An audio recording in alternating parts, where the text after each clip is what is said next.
Welcome to Free Press Sports with Carlos and Shawn, the Sunday post-game Lions edition. We can't keep calling this an emergency podcast, can we?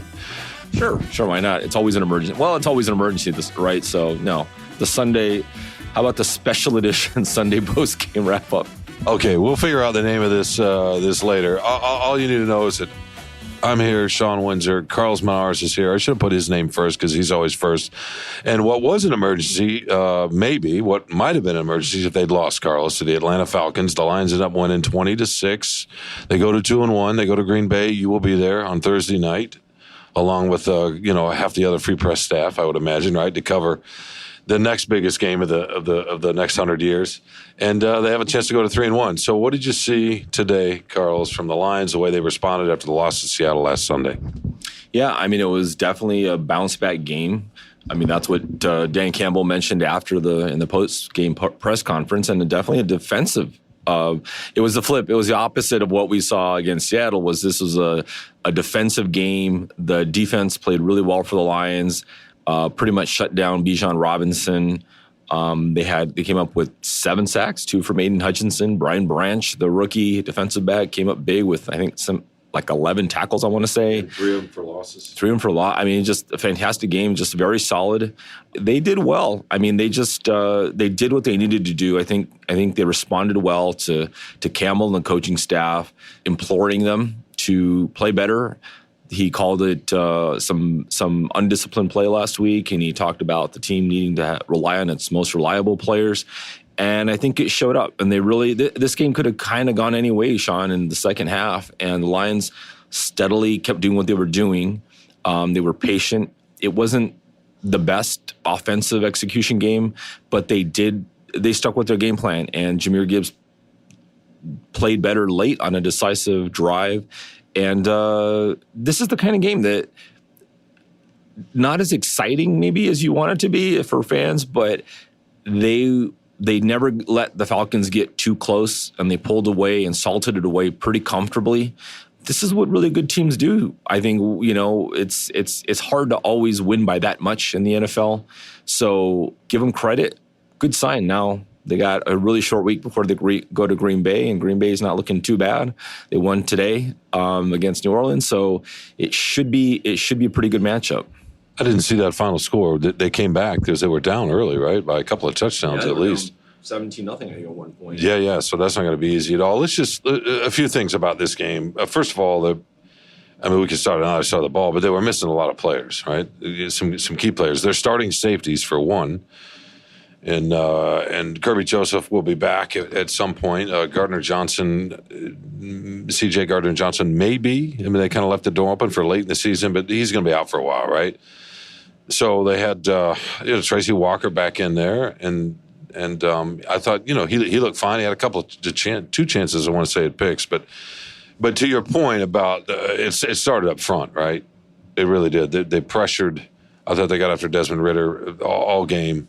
And obviously they shut down the gap discipline, which you were talking about earlier, was pretty impressive on the run game. But just before we get to the offense and what they had to overcome there with the offensive line injuries, Brian Branch, man, what do we want to call him? I mean, I guess technically a nickelback. Yeah. He kind of lines up all over the place. How in the heck did this guy slip to the second round? Is it just because of combine times, of 40 times? Maybe he's a touch undersized. You read stories and people raved about what he did at Alabama, but this guy has and this is so cliche, but Campbell and Holmes and a lot of coaches love to talk about football players, whatever. What they're really saying is they understand the game, right? They can process the information quickly and then get their body to go where it needs to go off of that fraction of a second of making a decision on where to go. And that's what you really mean by sometimes you can mean toughness, whatever, play through pain. There are various other things with a football player. But that guy's got a microprocessor that just whirs in his brain, and it takes him all over the field, almost a step ahead of a lot of other people because he's not physically overwhelming in his gifts, is he? Well, Shawn, I think on one pass breakup, I think he had two. On one, he jumped about 12 feet in the air. He probably could have dunked in full pad. So he's got some physical gifts, but I think, there's no nickelback who's going to get drafted in the first round. He's drafted in the second round. So, yeah, I mean, those kind of guys, they move around. I mean, the Quandre Diggs of the world, he's I don't know where he is. Is he a cornerback? Is he a safety? When you don't fit a little mold, when you're not a 6'1", 4'3" outside cornerback, you're not going to get drafted in the first round as a defensive back probably, or a big hitting safety with a lot of picks. So yeah, you don't quite fit the mold sometimes. You slip a little bit. So slipping into the second round is not the worst thing in the world, but yeah, he's finding a different level. And it looks, he's precocious to this is probably the best word is he just knows the game. He has a feel for it, an instinct. He had a late big hit on Bijan Robinson, I think it was, and he knocked his helmet off. And after in the locker room, he said, "Yeah, use the word that we can't use here," but he said, "It's okay. I'll take the flag, the personal foul flag, and show that I'm not scared to hit somebody." And that's what's impressive about him is he can do it all. He can defend, he can run defense, pass defense. He just has a nose for the game and where to be. He has enough size, enough speed, enough mobility, jumping, whatever you want to say. If the guy stays healthy, I don't know, the defensive rookie of the year stuff, usually you need stats. You need picks or something or sacks. So he may fall short there, but people can start talking about him, and they're going to have to start game planning for him probably. Absolutely. It's not going to be a shock at all if he wins Defensive Player of the Week, right? Right. And it might not, he might. Who knows? 11 tackles and 3 of them for losses. And he's really fun to watch, and he's something to watch. On the other side of the ball, real quickly, they were missing Taylor Decker. They were missing Vitae. They were missing, well, they weren't missing, but they lost Matt Nelson to an ankle injury. And then they lost, there's a John Skipper. I don't know why I'm thinking John. Dan Skipper, who didn't play very long for it. He had to go out. And then they finally bring in the rookie. Colby Sorsdahl. And I can't remember what Dan Campbell's nickname for him was. So, yeah, no, they were thin. But just think of a branch. They've got another second rounder from this year's class who plays similarly heady football. And I know heady can be a loaded word. We use it in the wrong circumstances. But look, Sam Laporta is also athletic and has NFL gifts, and he can really, really run for a tight end. But that's not what makes him special. He's athletic and got good speed, but why don't you describe what you think makes him special? Because he looks like, as Jared Goff said after the game, a stud. And by the way, when Goff was asked when did he first notice, he said, the first day of OTAs. Yeah, come on. Sure, he looked good probably when he first met. What's he going to say? I don't know. I think it was the 11th OTA practice sometime. Yeah, he just means early on he could see that he's smart. He knows where to be, what to do, doesn't make, what Campbell says, he doesn't tend to make the same mistake twice. He earns your trust. And as a receiver, as a pass catcher, that's what you need, is you have to earn your quarterback's trust. And if you're doing what he needs you to do, at one point in the game, Goff was frustrated. It was, I think it was like 3rd and long and midway through the game or something, and he needed his guys, maybe specifically one guy on the outside, to go deep, to run a deeper route, because it was 3rd and long. And I think time was winding down or something. And he needed to throw deep, and the guy didn't. And so he was kind of mad, pointing to you need to go. And there was nobody deep for him. And when he looked to his right, and that's the kind of stuff that frustrates the quarterback, is if you're not on the same page, and especially if you've talked about it and he tells you need to go here, we need you here. And that's what everybody says about Laporta, is that he learns quickly, and he gains your trust, coach's trust, quarterback's trust, and then he makes plays. So if you can trust a guy and he's going to make plays for you, that's what's going to lead to some of these. He had a really long touchdown catch. I don't know, what was it, 45 yards? Yeah. Really well, designed play by Ben Johnson, by the way, looking like he's going to throw it short to Amon-Ra, and then suddenly turns to his right, chucks it downfield, and there's nobody around him. So that's the kind of stuff that leads to a lot of success and, great offense. And Laporta definitely has – tight end, by the way, is a tough position. You're asked to do a lot. and the learning curve is generally pretty steep. So to be seeing this kind of promise from him right now is really good for the offense. Yeah, he set an NFL record. I don't think any rookie tight end has ever had, 15, 16 catches, at least 5 catches in his first 3 games. I think that's the record on that 45-yard touchdown. That was a great design by Ben Johnson, but it was a double move, if I'm not mistaken, by Laporta on the route. He kind of was cutting left at one point in the middle of the field. You could see the safety coming over, and he cut right. And then all of a sudden, from there on, there was nobody around him. So it was just it was a great design and well executed all the way around. And I actually do believe Goff when he says first day of OTAs, only because I was around, and I remember he instantly started creating buzz with some of the catches he was making, and this was without pads. Right. And I remember actually writing about it. You could just, he was the one, and then Branch was the one. Those two. You saw it. So you saw it. No. First day of OTAs, you saw it. No, but we got to watch back there, and you'd see Goff or whomever toss one to him in the corner of the end zone, and he'd go up and high point it and grab it in traffic. Again, no pads, but you could just see the physical skill and the talent right away. You could see the hands, and there was no wonder there was buzz. And it's not an accident that Branch is the other one people talked about immediately. Sometimes these things don't work out. Sometimes they don't flame out. But the two guys that created some noise right away are the two guys that are really starting to show up in the season. And sometimes it works out that way. I'm with you, though. Overall, I would say the buzz wasn't quite here to start the game. It was more of a, hey, we gave you all that last week. Prove it to me. We'll get loud, but it wasn't. Did you feel like it was buzzing in quite the same way to start the game? I didn't think it was, but it did get really loud. Yeah, there's no comparison. Last week was the home opener, and they're coming off that huge win in Kansas City. Of course, it's the most hyped season in a long time. I would not expect them, even if they'd won last week, I wouldn't expect it to be as loud this week. It's natural. But it was still, there were a lot of people here. It was in the attendance in the 60s. Really good crowd, a lot of energy. And this was not a game that there was a lot of, offense is what generates excitement.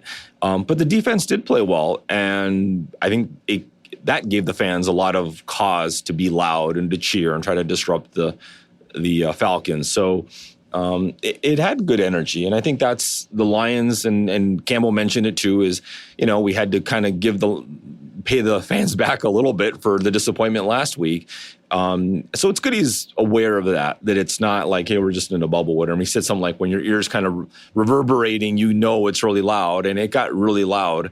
Sometimes like we said, because the defense made some really spectacular plays, and at the end, Aiden Hutchinson with the forced fumble recovery, and the Branch hitting somebody on every drive. Is he making some kind of big play?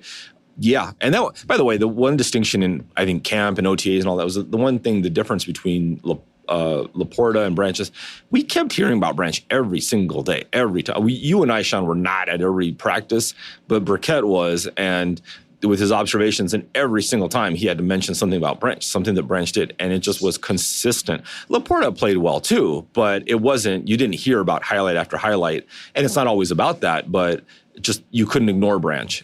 So, and you see him out here and you can't ignore him. You have to be aware of where he is. I think with someone like him, the more he sees, the more game action he sees, the more he studies, the more reps he gets, he's just going to become more dangerous. You're going to start seeing some picks from him. And you saw that one in Kansas City, kind of a fluky one, really made it off of his physical skill, the hand-eye coordination. But I think he's going to set himself up. They'd be smart to scheme some stuff up, draw some plays up for him to be in position to get a pick. So we may just be seeing the tip of what he can do, but certainly this defense, give him all the credit. I was a little hard on them this last week and saying that they needed to be more disciplined, because that's what Campbell was saying, and it was true, and it really paid off. And this is a good Falcons team coming in 2-0 with the really strong run game that they shut down, and they made Desmond Ridder look pretty bad. So credit to them. Now they got to go to Green Bay, where typically they don't play all that great, although they're coming off a really strong game last year. So if they can channel those vibes again, it may look good for them going to 3-1. Yeah, that's the key. The last thing I would say about today's game, about Sunday's game, is that they were supposed to win the game. You say, okay, well, according to whom? Well, they were picked them to lose. So did I. I did. Well, they were favored to win the game. I picked them to lose not because I just thought all the injuries might catch up with them, and Atlanta had been on a bit of a roll. And you know what? I was wrong. The Lions, and apparently so were you, the Lions showed something. And Campbell, after the game, said, look, it's not that we didn't play hard against Seattle. We did. But today they played, he used the word violence a couple times. I know he likes to use that word sometimes in relation to football, but with focused violence and in a different kind of level of intensity. Last week, the crowd brought it. This week, I felt like they brought it. And this organization, Carlos, has not been able to say this very many times over the years. You know, we played fine. We had a lot of injuries, but we still controlled the game and won the game, and that's what good teams do. We'll see if they end up being a good team or not. It's still a little bit early, but I thought that was probably the most promising part of today. The other thing, just real quickly, big picture, we're talking about Laporta, and we're talking about Branch. You mentioned Gibbs, who looked pretty good late, started to find his rhythm a little bit. I think Campbell and the staff is convinced he's just going to get better and better. We will see. Jack Campbell made a couple of plays. You think about this rookie class and then some of the guys they've got in the last two classes, you know, the Seattle Seahawks went on their run a decade ago or whenever that was by putting together, and almost most great teams do this, and you just, unless you get lucky and fall into somebody like Mahomes, although Kansas City's got a good GM too. If you go out and put together 2-3 consecutive draft classes where you get not just starters but also some difference makers within those starters, you can start consistently competing for a playoff game. And to me, that's what I would take out of these first three games, even though they lost, is that they look like they've got legitimate young players that are starting to percolate all over the place. Yeah, and that's what the promise is if these guys live up to the promise and progress and stay healthy, you know, that's an important part too. But there's no question that is what championship teams do or championship caliber teams do. You know, let's not forget this too, is they lost last week, but they lost in overtime. They were probably a coin flip away from winning, and they didn't play great. So I think Seattle is going to be a decent team. I think they're going to be right there, ready, you know, close to a playoff spot or wild card. They'll be close. They're not going to be a bad team at all. They're not a great team. They're a good team. And we're talking a coin flip away from the Lions being 3-0.